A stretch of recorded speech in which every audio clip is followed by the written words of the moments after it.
Hello my dear student. आज हम पढ़ने वाले हैं biology class 9 fundamental unit of life cell, जिसमें आज हम पढ़ेंगे सेल ऑर्गेनेल, गोल्जी बॉडी, जिसे हम गोल्जी अपरेटस या फिर गोल्जी कॉम्प्लेक्स भी कहते हैं। तो सबसे पहले हम इसकी डिस्कवरी देखेंगे, फिर इसका फंक्शन देखेंगे क्या क्या होता है। It is discovered by Camillo Golgi in neuron of an owl.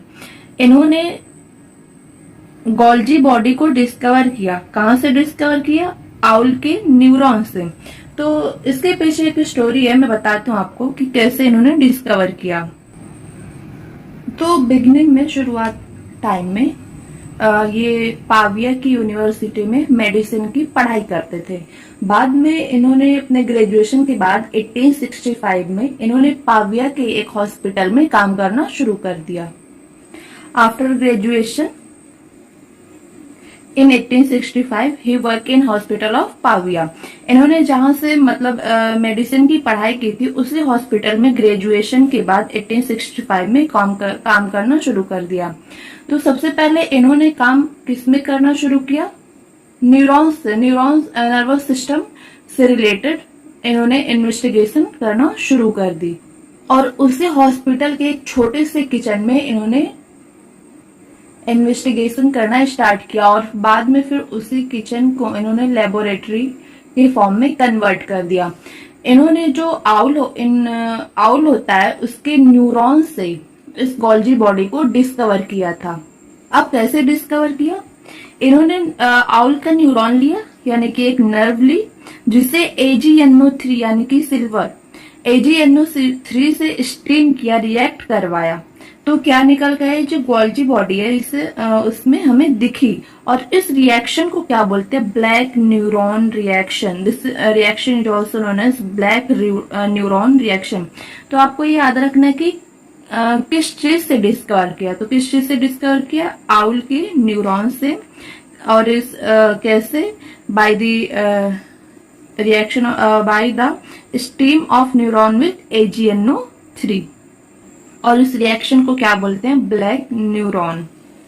तो हम देख लेते हैं इसका स्ट्रक्चर थोड़ा सा। इसका जो स्ट्रक्चर होता है इस टाइप का होता है। ये सिस्टर्ने से मिलकर बना होता है, मतलब एक मेम्ब्रेन टाइप, मेम्ब्रेन बोल दें सही रहेगा, जिसे हम सिस्टर्ने बोलते हैं, उससे मिलकर बना होता है। और यहाँ पर वेसिकल पाई जाती है जो कि मेम्ब्रेन बाउंड होती हैं। इसके देखो ऐसे पैरेलली पाया जाता है सिस्टर्ने प्लस वेसाइकल। और देखो इसके जो नीचे वाला पार्ट होता है हम उसे सिस्पेस कहते हैं, और ये जो ऊपर वाला पार्ट होता है उसे ट्रांसपेस कहते हैं। अब इसका काम क्या है? पहले तो मॉडिफिकेशन, फूड यहां से इंटर होता है और मॉडिफाइड फॉर्म में यहां पर निकल जाता है। तो इसका मेन काम क्या है? मॉडिफिकेशन, फूड को मॉडिफाई करना। और फिर दूसरा काम क्या है? पैकेजिंग, फूड को पैक करना, पैक करके एक सेल से दूसरे सेल, बॉडी, ऑर्गन जो भी है हमारे बॉडी के जितने भी पार्ट्स है वहां तक फूड को ट्रांसफर करता है। और देखो एंडोप्लाज्मिक रेटिकुलम जो है वहां पर तो फूड फोटोसिंथेसिस मतलब सिंथेसाइज होता है फूड वहां पर।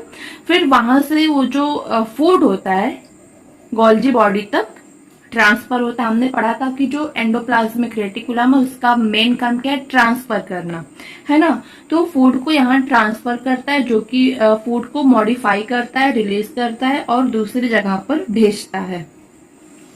तो पहला काम हो गया इसका मॉडिफिकेशन, फूड को पैक करके, जैसे हम फूड ऑर्डर करते हैं, डिलीवरी होता है, तो इन द फॉर्म ऑफ मतलब पैकिंग के फॉर्म में आता है ना, तो ये भी फूड को पैक करता है।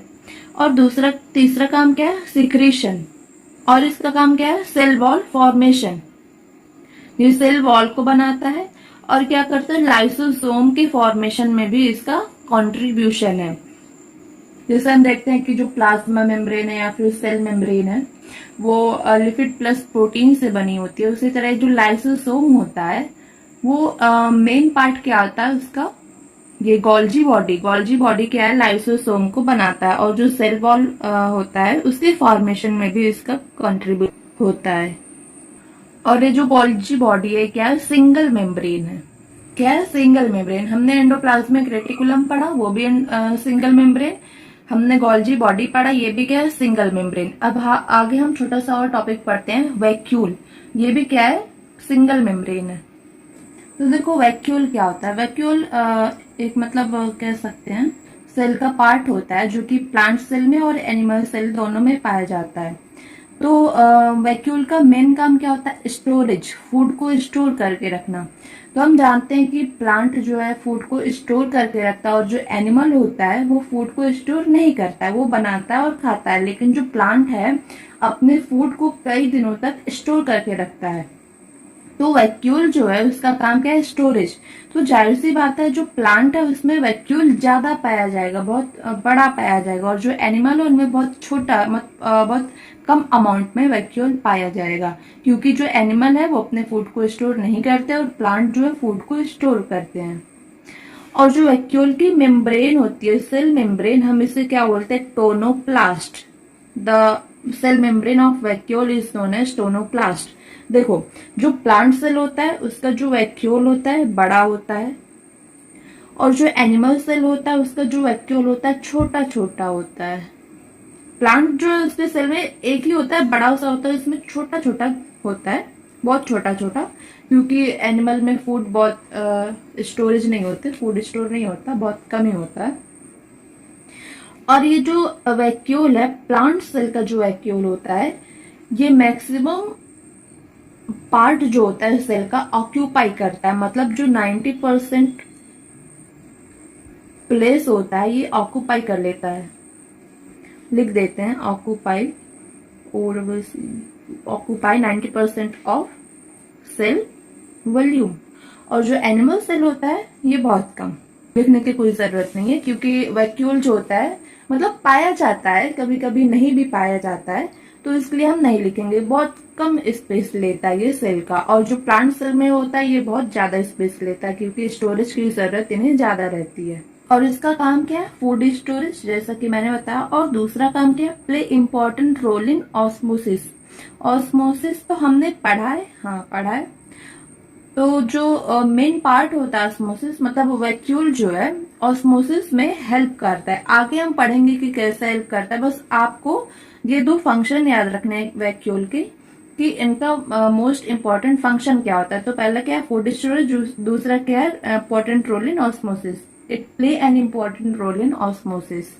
और क्या करता है, साल्ट और वाटर को बैलेंस करता है। जो हमारे सेल के अंदर सॉल्ट और वाटर होते हैं उससे क्या करता है, बैलेंस करता है। मतलब जितना साल्ट होना चाहिए, जितना क्वांटिटी में साल्ट हो उतना क्वांटिटी में वाटर, मतलब जितनी क्वांटिटी चाहिए उस सेल को उसको मेंटेन करता है। नहीं कि पानी ज्यादा हो जाए, सॉल्ट ज्यादा हो जाए, नहीं, बराबर रखता है, ये मेंटेन करता है, बैलेंस बना के रखता है सॉल्ट और वाटर के बीच। और फूड स्टोरेज का काम करता है। और क्या करता है, ऑस्मोसिस में इसका बहुत बड़ा रोल है। तो आगे हम पढ़ेंगे लाइसोसोम, जो कि हमने पढ़ा कि गोल्जी बॉडी से मिलकर बना होता है। तो हम देखेंगे कि लाइसोसोम नेक्स्ट लेक्चर में लाइसोसोम होता क्या है।